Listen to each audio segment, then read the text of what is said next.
Hello students, मेरा नाम है कमल तिवारी और मैं पास्ट 18 ईयर्स से दिल्ली में इग्नू बीसीए एमसीए स्टूडेंट्स को पढ़ा रहा हूं और इन 18 वर्षों में मैंने करीबन 10,000 इग्नू बीसीए एमसीए स्टूडेंट्स को सिनॉप्सिस और प्रोजेक्ट में मदद की है। तो स्टूडेंट्स, आज की इस वीडियो में हम बात करेंगे बीसीए 5th सेमेस्टर में बनाए जाने वाले सिनॉप्सिस पर और ऐसे ही एमसीए 3rd सेमेस्टर में जो लोग एमसीए कर रहे हैं बनाए जाने वाले सिनॉप्सिस पर। दोनों को बनाने का क्राइटेरिया तो लगभग सेम ही होता है। बीसीए 5 में आपको ये BCSP 060 सब्जेक्ट कोड के नाम से मिलेगा और एमसीए 3rd सेमेस्टर में ये आपको MCSP 032 सब्जेक्ट कोड के नाम से मिलेगा। इस पूरे की जो सिनॉप्सिस प्लस प्रोजेक्ट की वेटेज होती है, ये आपके फाइनल सेमेस्टर में आपके ग्रेड कार्ड में जुड़ती है, जो कि 200 मार्क्स होती है। आपको यानी अगर आप बीसीए 5 के स्टूडेंट हैं तो पहले आपको सिनॉप्सिस जमा करना होगा 5th सेमेस्टर में।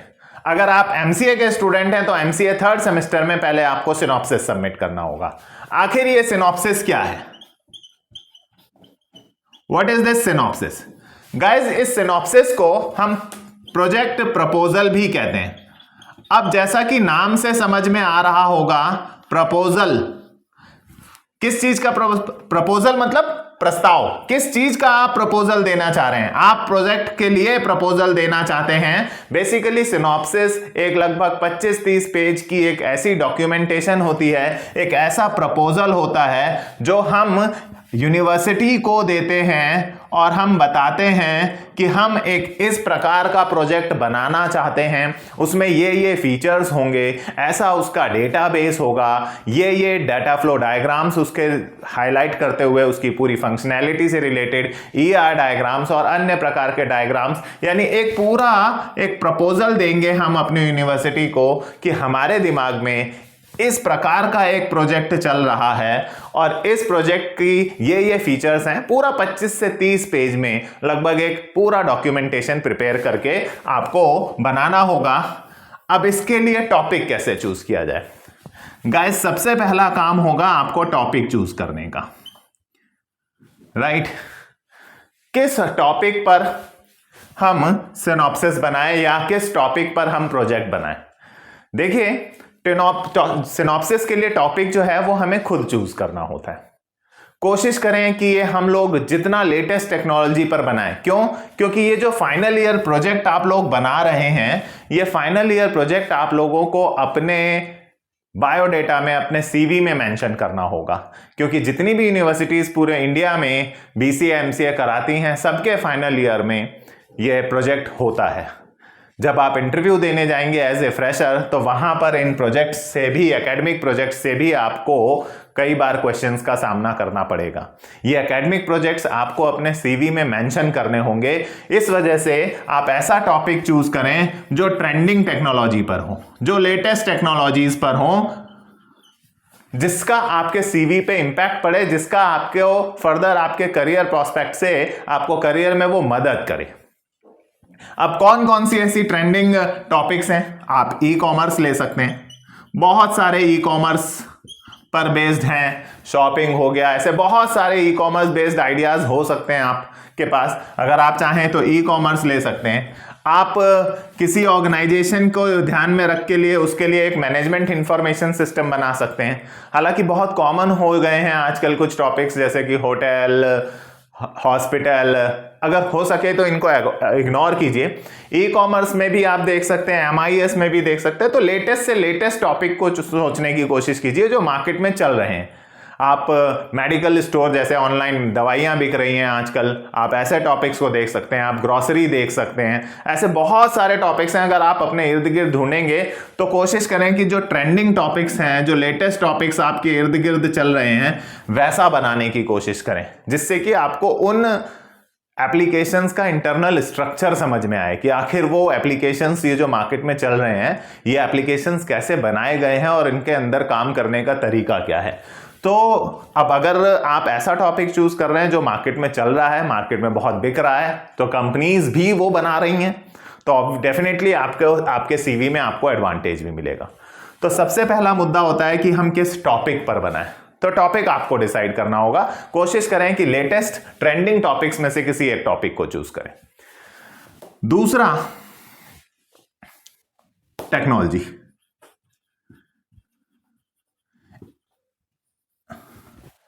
अब दूसरा मुद्दा है कि किस टेक्नोलॉजी पर बनाया जाए। बहुत सारी ट्रेंडिंग टेक्नोलॉजीज मार्केट में चल रही हैं। जैसे आप पाइथन का इस्तेमाल कर सकते हैं, आप जावा का इस्तेमाल कर सकते हैं, आप सी शार्प का इस्तेमाल कर सकते हैं, आप पीएचपी का इस्तेमाल कर सकते हैं। जिस टेक्नोलॉजी में आप कंफर्टेबल हों, आप जावा देखना चाहें, आप पाइथन देखना चाहें, आप सी शार्प देखना चाहें, राइट, आप पीएचपी पे करना चाहें, ये सब टेक्नोलॉजीज पर आप लोग कोई भी एप्लीकेशन बना सकते हैं, राइट। इनके साथ साथ इनके बैकग्राउंड में आप कोई ना कोई डेटाबेस भी इनके कंपैटिबल चूज करेंगे ही। तो कोशिश करें कि जिस टेक्नोलॉजी में आपका इंटरेस्ट हो, जिसके बारे में आपको थोड़ी नॉलेज हो, जहां आप फर्दर करियर बनाना चाहते हो कि यार मैं फर्दर फ्यूचर में पाइथन पर करियर देखता हूं, या मैं फर्दर फ्यूचर में जावा में करियर परस्यू करना चाहता हूं, .NET में करियर देखना चाहता हूं, तो आप उस टेक्नोलॉजी को चूज करें। इससे आपको एडवांटेज मिलेगा, आपको वाइवा में भी क्वेश्चन देने में आसानी रहेगी, और फर्दर जब आप इंटरव्यू देने जाएंगे तो आपके एकेडमिक प्रोजेक्ट में अगर वही टेक्नोलॉजी लिखी हुई है जिसका आप इंटरव्यू देने जा रहे हैं तो वहां भी आपको फायदा मिलेगा। तो दो सबसे मेन टॉपिक हैं जो सिनॉप्सिस बनाते वक्त आपको ध्यान रखने हैं कि एक आपको टॉपिक चूज करना है अपनी पसंद से, दूसरा आपको एक टेक्नोलॉजी चूज करनी है। हालांकि इग्नू की वेबसाइट पर अगर आप जाएंगे तो प्रोजेक्ट गाइडलाइंस कर एक बुकलेट डाउनलोड होती है, जहां असाइनमेंट्स डाउनलोड होते हैं, सेम वहीं पे इग्नू की वेबसाइट में प्रोजेक्ट गाइडलाइंस करके एक बुकलेट डाउनलोड होती है। इस गाइडलाइन के अंदर उन्होंने आपको बता रखा है कि आप कौन कौन सी टेक्नोलॉजी में बना सकते हैं। एक सैंपल इंडेक्स भी दे रखा है कि आपके सिनॉप्सिस में क्या क्या कंटेंट होना चाहिए, क्या क्या चीजें उन्हें देखनी है, क्या क्या कंटेंट होना चाहिए। टेक्नोलॉजी पे बात कर रखा है, इंडेक्स दे रखा है, तो आप वहां से भी जाकर थोड़ा सा उसको स्टडी करके हेल्प कर ले सकते हैं, राइट। तो सबसे पहला काम जो आपको एमसीए फाइनल में सिनॉप्सिस अगर सबमिट करना है, या बीसीए फाइनल में अगर आपको सिनॉप्सिस करना है सबमिट, तो सबसे पहला काम आप एक टॉपिक डिसाइड कीजिए, उसके बाद आप एक टेक्नोलॉजी चूज कीजिए, राइट। उसके बाद आप प्रोजेक्ट गाइडलाइंस को देखकर उसके इंडेक्स से एक आइडिया लीजिए कि क्या क्या कंटेंट हमारे सिनॉप्सिस में होना चाहिए। ध्यान रहे 25 से 30 पेजेस के आसपास ये डॉक्यूमेंटेशन रहेगी। अब मैं 30 पेजेस बोल रहा हूं, तो अगर आपका 31 या 32 हो रहा है तो चलता है, ये प्लस माइनस एक आप रखें, प्लस माइनस 1-2 पेजेस, ऐसे कोई दिक्कत वाली बात नहीं है। अब जब आपका टेक्नोलॉजी डिसाइड हो गई, अब आपका टॉपिक डिसाइड हो गया, आपने एक बार उसका इंडेक्स भी देख लिया कि सिनॉप्सिस के अंदर क्या क्या कंटेंट होना चाहिए, तो अब बात करते हैं कि आखिर इस सिनॉप्सिस में क्या क्या चीजें हैं जो आपकी यूनिवर्सिटी एक्सपेक्ट करती है। सिनॉप्सिस में क्या क्या चीजें हैं जो यूनिवर्सिटी एक्सपेक्ट करती है। देखिए, वैसे तो पूरा एक इंडेक्स प्रोजेक्ट गाइडलाइंस में दे रखा है, लेकिन फिर भी कुछ चीजें हैं। एक तो आप लोग जो टॉपिक चूज करें वो थोड़ा लार्ज स्केल प्रोजेक्ट हो। लार्ज स्केल से कहने का मेरा मतलब है कि आप इतने छोटे टॉपिक्स को लेकर प्रोजेक्ट ना बनाएं, जैसे लाइब्रेरी का बना दिया, ह्यूमन रिसोर्स का बना दिया, या किसी छोटे से रेस्टोरेंट का बना दिया। ये सारे प्रोजेक्ट्स जो हैं ये वहां से रिजेक्ट हो जाते हैं, और रीजन क्या लिखा हुआ आता है? रीजन लिखा हुआ आता है, this project is not of BCA standard.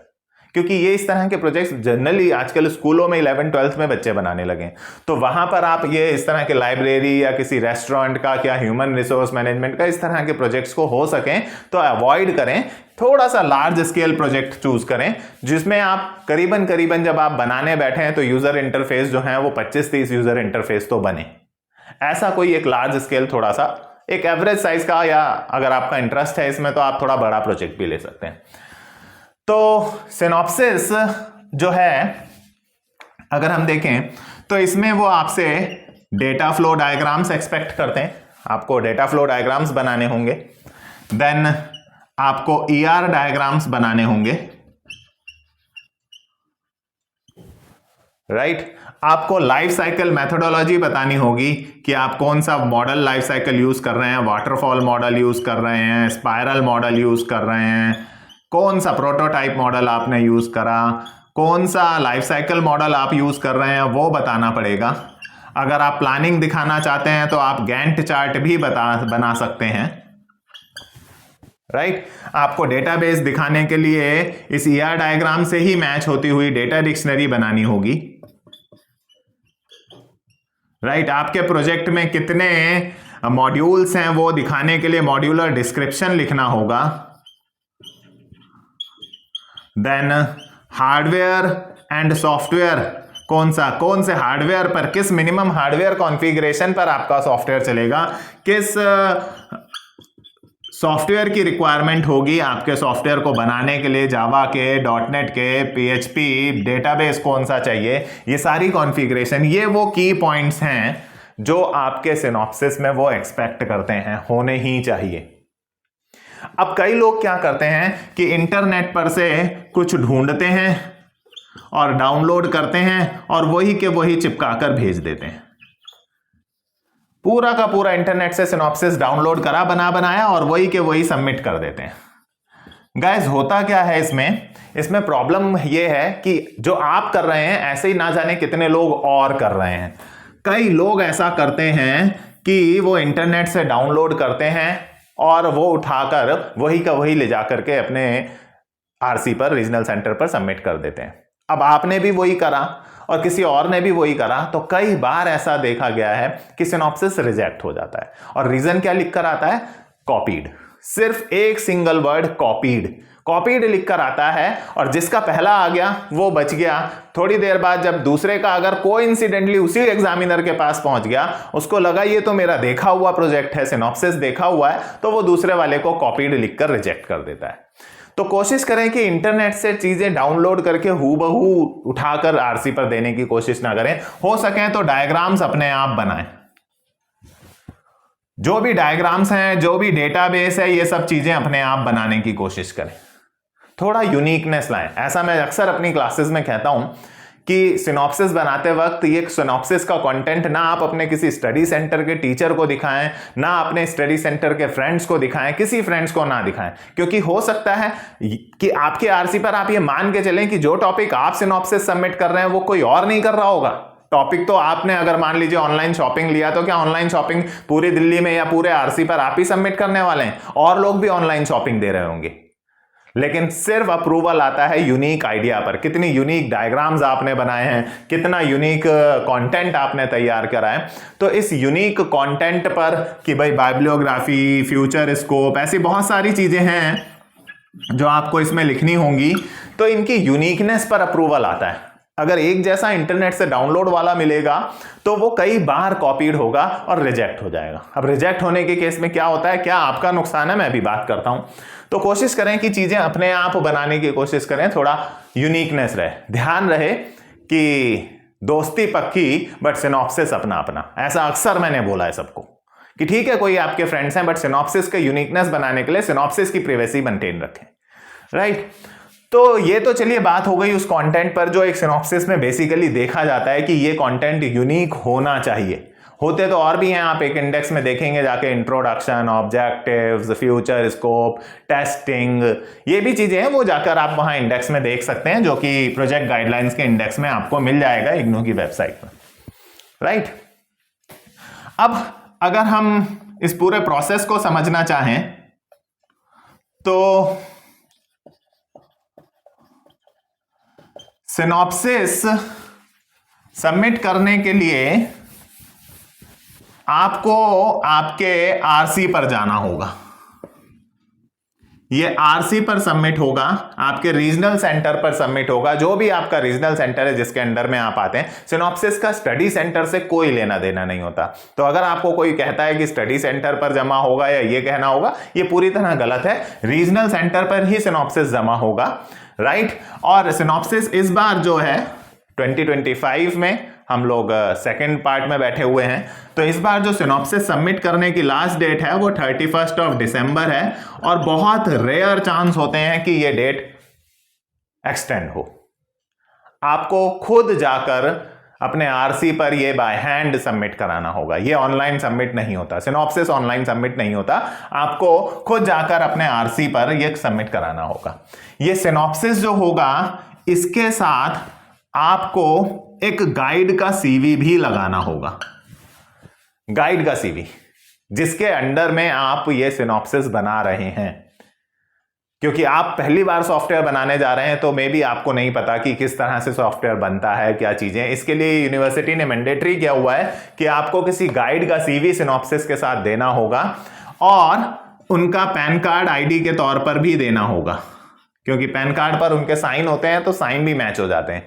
Pan card की कॉपी भी आपको साथ में देनी होगी। और कई सेंटर्स तो ऐसे हैं जैसे नोएडा वगैरह हुआ जहां पर गाइड की डिग्री भी मांगी जाती है। ये ऑप्शनल है, कुछ कुछ सेंटर्स पे ही मांगी जाती है, तो गाइड की डिग्री भी मांगी जाती है। बट ये दो चीजें जो हैं ये आपको देना ही होगा, सिनॉप्सिस के साथ ही ये लगेंगी। गाइड कौन हो सकता है? गाइड वो हो सकता है जिसने एमसीए या बीटेक कंप्यूटर साइंस किया हो, एमसीए या बीटेक कंप्यूटर साइंस कराओ और उन्हें 2+ इयर्स का इंडस्ट्रियल एक्सपीरियंस हो या टीचिंग एक्सपीरियंस हो, ऐसा बंदा आपका गाइड बन सकता है, राइट। बीटेक कंप्यूटर साइंस में होना चाहिए, राइट, और या फिर एमसीए किया हो और 2+ इयर्स का एक्सपीरियंस होना चाहिए। तो ये बंदा आपका गाइड बन सकता है। आपके रिलेटिव्स में कोई है, आपके फ्रेंड सर्कल में कोई है, आपके स्टडी सेंटर पे कोई है, आपका कोई नॉन टीचर है, आप उनसे, उनका कोई क्रॉस चेकिंग नहीं होती कि गाइड को कॉल किया जाएगा, इस तरह का कोई प्रोसेस नहीं है। बट ये क्राइटेरिया है उसका, ये डॉक्यूमेंट्स आपको इनके साथ लगाने ही होंगे, राइट। तो सिनॉप्सिस के साथ ये भी जाएगा। ये सारी चीजें आपको अपने आरसी पर सबमिट करनी है। लास्ट डेट रहेगी 31 दिसंबर 2025 इस बार के लिए, राइट। सिनॉप्सिस जो रहेगा वो स्पाइरल बाइंडिंग होगा, ध्यान रहे, स्पाइरल बाइंडिंग होगी सिनॉप्सिस की। एंड साथ में आपको सिंगल साइड प्रिंट आउट निकालने होंगे, राइट। कलर्ड या ब्लैक एंड व्हाइट, जैसा आपको ठीक लगे वो आपके हाथ में है। तो स्पाइरल बाइंडिंग करानी है, सिंगल साइड प्रिंट आउट निकलवाने हैं और इसकी लास्ट डेट है 31 दिसंबर, राइट। अब ये सिनॉप्सिस जब आप अपने रीजनल सेंटर पर सबमिट करेंगे तो वहां पर एग्जामिनर्स आएंगे और इन सिनॉप्सिस को चेक करेंगे।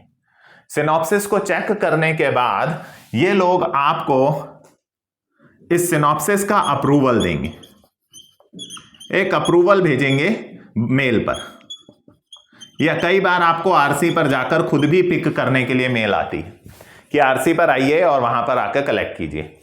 ये प्रोसेस आपको आरसी पर ही मिड ऑफ फेब 2026 तक होगा पूरा, जहां पर आपको मेल या मेल के थ्रू आपको बुलवा लिया जाएगा आरसी पर मेल भेजकर कि आइए और अपना अप्रूवल लेटर कलेक्ट करके ले जाइए। अब अप्रूवल लेटर के केस में दो सिनेरियो होते हैं।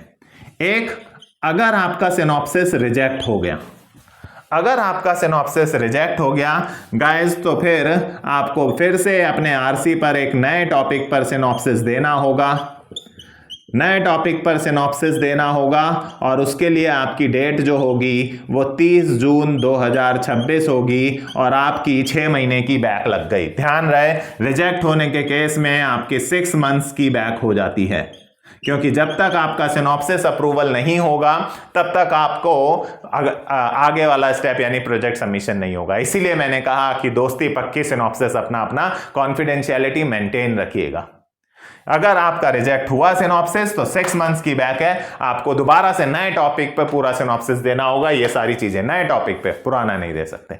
बट अगर आपका अप्रूव हो गया, अगर अप्रूव हो गया तो आपको एक पूरा का पूरा सॉफ्टवेयर बनाना होगा। जो सिनॉप्सिस आपने दिया था उसके आधार पर एक पूरा का पूरा प्रोजेक्ट, जिसे आप सॉफ्टवेयर भी कह सकते हैं, ये पूरा सॉफ्टवेयर डेवलप करना होगा,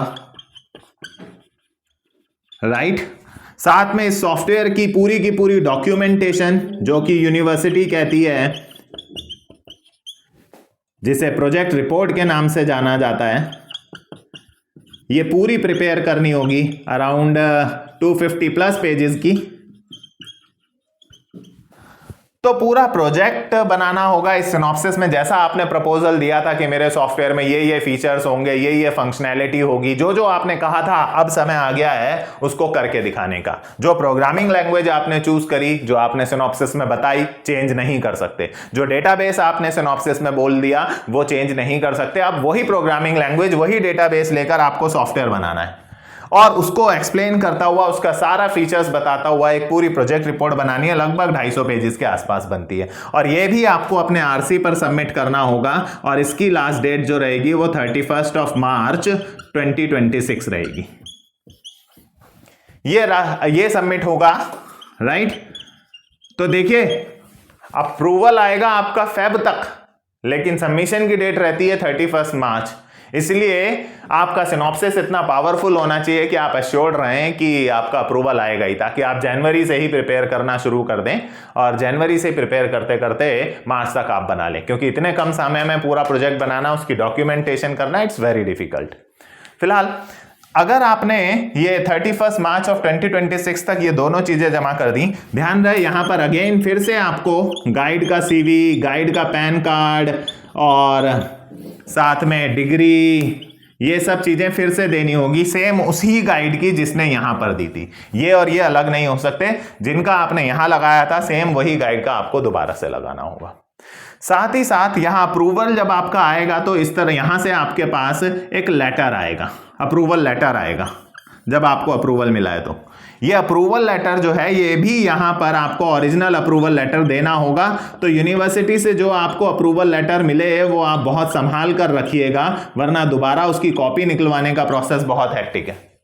सो अप्रूवल लेटर को संभाल के रखिएगा, वो भी प्रोजेक्ट रिपोर्ट में लगता है। इसके लिए ये डेट रहेगी 31 मार्च 2026।